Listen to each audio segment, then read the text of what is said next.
Hi everybody, it's Miss Katie again. Welcome to Circle Time. Let's start by saying the pledge again. Stand up, hand over your heart, and follow along with me. I pledge allegiance to the flag of the United States of America and to the republic for which it stands, one nation, under God, indivisible, with liberty and justice for all. Great job, you guys.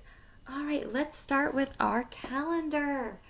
Who knows what month it is? We said goodbye to April and hello to May. Awesome job.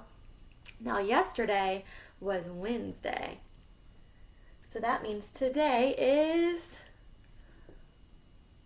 Thursday. Very good. Let's sing our Days of the Week song today.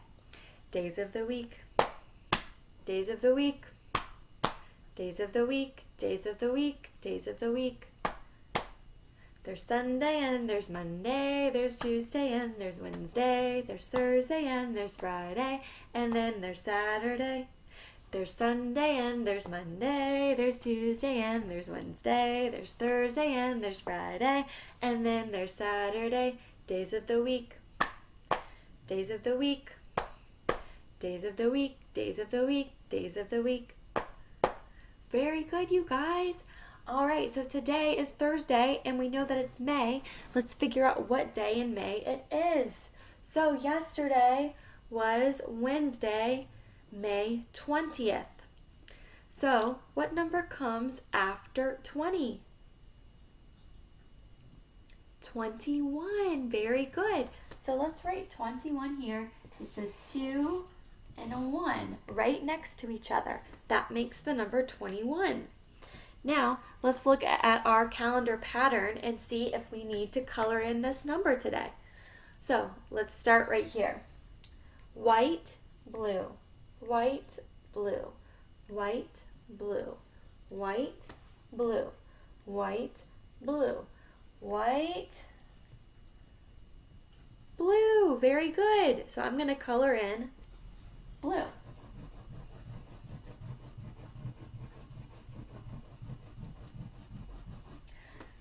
Awesome job, you guys. Thank you so much. So today is Thursday, May 21st, 2020. Good job, you guys. All right, let's review our country and where we live. What country do we live in, you guys? The United States of America. Very good. And what's the capital of the United States of America? Washington, D.C. Very good. Who lives in Washington, D.C.? The president. Very good. And what is the president's name? Good. Donald Trump. Now, what house does Donald Trump live in Washington, D.C.? The White House. Very good. And what state do we live in? Very good. We live in Maryland. Amazing job, you guys. All right, let's sing a little song together and get our bodies moving, okay? And then we're going to read a book. Okay, so I want you guys to follow along with me, and we're going to move our hands a little bit, okay? So the song is called Open, Shut Them. So put your hands up. Open, shut them. Open, shut them. Give a little clap, clap, clap. Open, shut them. Open, shut them. Lay them in your lap. Creep them, creep them, creep them, creep them. Right up to your chin, chin, chin. Open wide your little mouth, but do not let them in. Roll them, roll them, roll them, roll them, roll them just like this. Shake them, shake them, shake them, shake them. Blow a little kiss. Thank you guys for singing that with me. All right, let's read a book. Now, this is one of my favorite books ever. This was one of my favorite books when I was little, just like you. It's called Sylvester and the Magic Pebble. And it's about a donkey named Sylvester. So let's get started.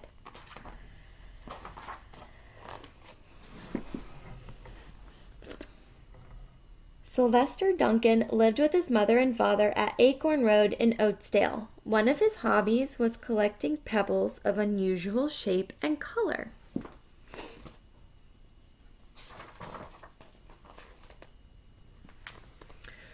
On a rainy Saturday during vacation, he found a quite extraordinary one.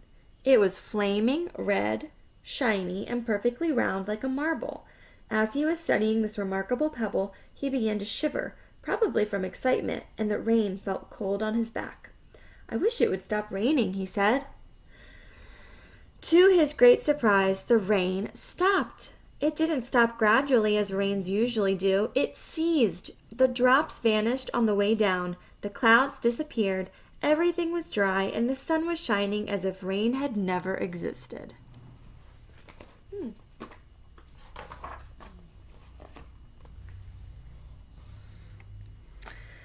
In all his young life, Sylvester had never had a wish gratified so quickly. It struck him that magic must be at work, and he guessed that the magic must be in the remarkable-looking red pebble, where indeed it was. To make a test, he put the pebble on the ground and said, "I wish it would rain again." Nothing happened. But when he said the same thing holding the pebble in his hoof, the sky turned black, there was a lightning and a clap of thunder, and the rain came shooting down. "What a lucky day this is," thought Sylvester. "From now on, I can have anything I want. My father and mother can have anything they want. My relatives, my friends, and anybody at all can have everything anybody wants." He wished the sunshine back in the sky, and he wished a wart on his left hind footlock would disappear, and it did. And he started home, eager to amaze his father and mother with his magic pebble. He could hardly wait to see their faces. Maybe they wouldn't even believe him at first.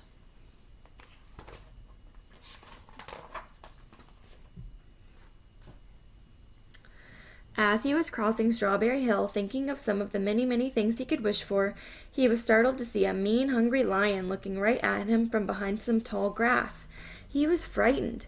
If he hadn't been so frightened, he could have made the lion disappear, or he could have wished himself safe at home with his father and mother. He could have wished the lion would turn into a butterfly or a daisy or a gnat. He could have wished many things, but he panicked and couldn't think carefully. The lion came bounding over. "I wish I were a rock," he said, and he became a rock. The lion sniffed the rock 100 times, walked around and around it, and went away confused, perplexed, puzzled, and bewildered. "I saw that little donkey as clear as day. Maybe I'm going crazy," he muttered. So what did Sylvester accidentally turn himself into? A rock. Ooh, that's not good, is it? And there was Sylvester, a rock on Strawberry Hill, with the magic pebble lying right beside him on the ground, and he was unable to pick it up. "Oh, how I wish I were myself again," he thought, but nothing happened. He had to be touching the pebble to make the magic work, but there was nothing he could do about it. His thoughts began to race like mad. He was scared and worried. Being helpless, he felt hopeless. He imagined all the possibilities, and eventually he realized that his only chance of becoming himself again was for someone to find the red pebble and to wish that the rock next to it would be a donkey. Someone would surely find the red pebble, it was so bright and shiny, but what on earth would make them wish that a rock were a donkey? The chance was 1 in a billion at best. Sylvester fell asleep. What else could he do? Night came with many stars.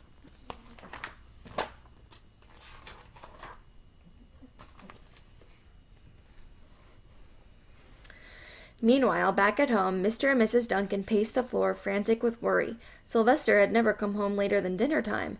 Where could he be? They stayed up all night wondering what had happened, expecting that Sylvester would surely turn up by morning.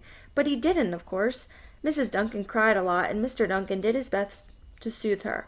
Both longed to have their dear son with them. "I will never scold Sylvester again as long as I live," said Mrs. Duncan, "no matter what he does." At dawn, they went about inquiring of all the neighbors. So they don't know where Sylvester is, and they're getting very worried about him. They talked to all the children, the puppies, the kittens, the colts, the piglets. No one had seen Sylvester since the day before yesterday. They went to the police. The police could not find their child.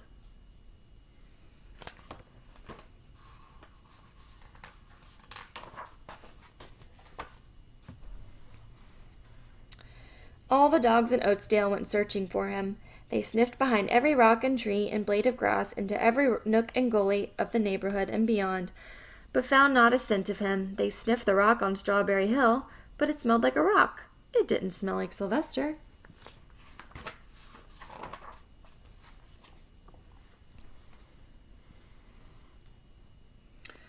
After a month of searching the same places over and over again and inquiring of the same animals over and over again, Mr. and Mrs. Duncan no longer knew what to do. They concluded that something dreadful must have happened and that they probably would never see their son again, although he was less than a mile away. They tried their best to be happy, to go about their usual ways, but their usual ways included Sylvester, and they were always reminded of him. They were miserable. Life had no meaning for them anymore.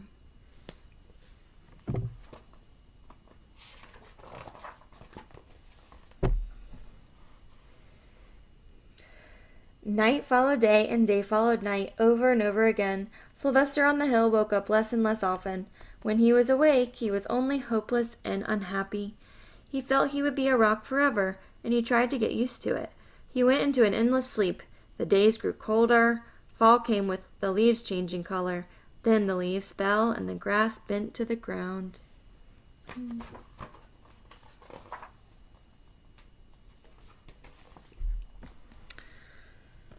Then it was winter. The winds blew this way and that. It snowed. Mostly the animals stayed indoors, living on the food they had stored up. One day a wolf sat on the rock that was Sylvester and howled because he was hungry.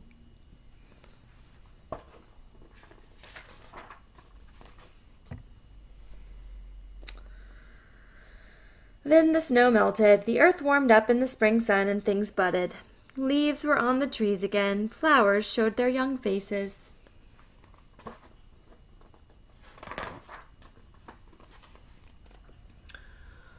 One day in May, Mr. Duncan insisted that his wife go with him on a picnic. "Let's cheer up," he said. "Let's try to live again and be happy, even though Sylvester, our angel, is no longer with us." They went to Strawberry Hill. Mrs. Duncan sat down on the rock. The warmth of his own mother sitting on him woke Sylvester up from his deep winter sleep. How he wanted to shout, "Mother, Father, it's me, Sylvester, I'm right here!" But he couldn't talk. He had no voice.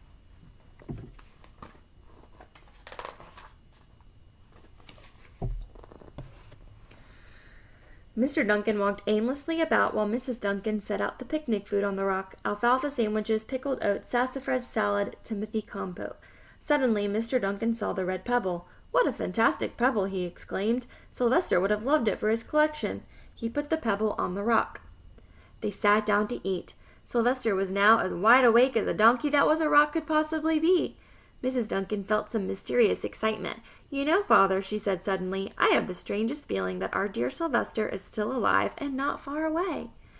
I am, Sylvester wanted to shout, but he couldn't. If only he had realized that the pebble resting on his back was the magic pebble.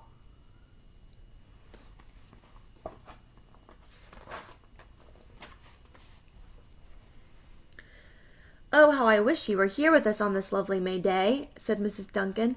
Mr. Duncan looked sadly at the ground. "Don't you wish it too, Father?" she said. He looked at her as if to say, "How could you ask such a question?" Mr. and Mrs. Duncan looked at each other with great sorrow. "I wish I were myself again. I wish I were my real self again," thought Sylvester. And in less than an instant, he was. You can imagine the scene that followed: the embraces, the kisses, the questions, the answers, the loving looks, and the fond exclamations.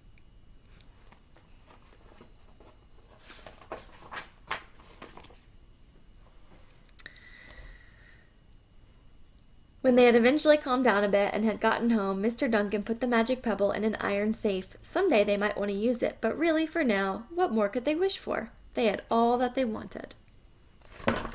The end. Thank you guys for listening, and I will see you guys tomorrow for circle time. See ya. Bye.